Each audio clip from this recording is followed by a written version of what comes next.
ಅಖಂಡ ನ್ಯೂಸ್ ಚಾನಲ್ಗೆ ಸ್ವಾಗತ. ಕೊತ್ತಪಲ್ಲಿಯಿಂದ ಮಾಸ್ತಿ ರಾಜ್ಯ ಹೆದ್ದಾರಿ ಕೋಡಿಪಲ್ಲಿ ಕ್ರಾಸ್ನಿಂದ ಗೌನಿಪಲ್ಲಿ ಬಸ್ ಸ್ಟ್ಯಾಂಡ್ವರೆಗೆ 2.130 ಕಿಲೋಮೀಟರ್ ರಸ್ತೆ ಮಂಜೂರು ಆಗಿದ್ದು, ಆದೇಶ ಸಂಖ್ಯೆ 5/2025-26ನೇ ಸಾಲಿನಲ್ಲಿ ಡಿಸೆಂಬರ್ 6, 2024ರಂದು ಹಾಲಿ ಶಾಸಕರು GK ವೆಂಕಟಶಿವರೆಡ್ಡಿ, ಹಾಲಿ ಸಂಸದ ಮಲ್ಲೇಶ್ ಬಾಬುರವರ ನೇತೃತ್ವದಲ್ಲಿ ರಸ್ತೆಯ ಗುದ್ದಲಿ ಪೂಜೆ ನೆರವೇರಿಸಿರುತ್ತಾರೆ. ಆದರೆ ಆ ದಿನದಿಂದ ಈ ದಿನದವರೆಗೂ ರಸ್ತೆಯ ಕಾಮಗಾರಿ ನಡೆಯುತ್ತಲೇ ಇದೆ.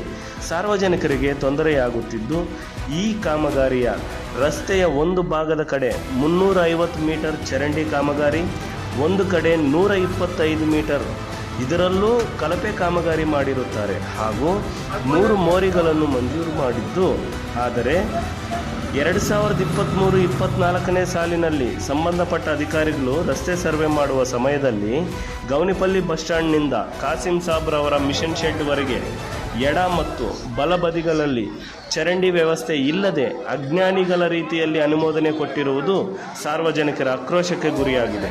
ಆದರೆ ರಸ್ತೆಯ ಎಡಭಾಗದಲ್ಲಿ 350 ಮೀಟರ್, ರಸ್ತೆಯ ಬಲಭಾಗಕ್ಕೆ ಬರೀ 125 ಮೀಟರ್ ಚರಂಡಿ ಹಾಗೂ 3 ಮೋರಿಗಳನ್ನು ಅನುಮೋದನೆ ಕೊಟ್ಟಿರುವುದು ಅಜ್ಞಾನಿ ರೀತಿಯಲ್ಲಿ ಇರುತ್ತದೆ.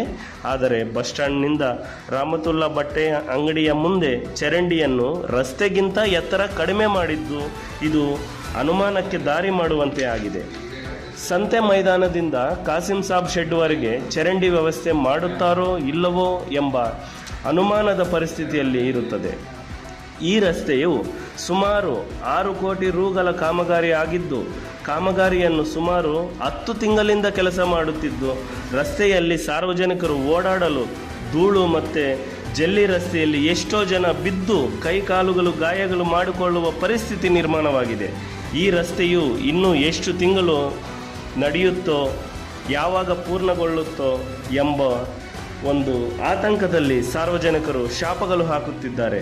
ಆದ್ದರಿಂದ ಸಂಬಂಧಪಟ್ಟ ಪ್ರತಿನಿಧಿಗಳು, ಅಧಿಕಾರಿಗಳು, ಮುಖಂಡರು ಸ್ಥಳಕ್ಕೆ ಭೇಟಿ ನೀಡಿ ವೀಕ್ಷಣೆ ಮಾಡಿ ಸಾರ್ವಜನಿಕರ ತೆರಿಗೆ ಹಣದಿಂದ ನಡೆಯುತ್ತಿರುವ ಕಾಮಗಾರಿಯನ್ನು ಸರಿಪಡಿಸುತ್ತಾರೋ ಇಲ್ಲವೋ ಎಂದು ಕಾದು ನೋಡುತ್ತಿದ್ದಾರೆ.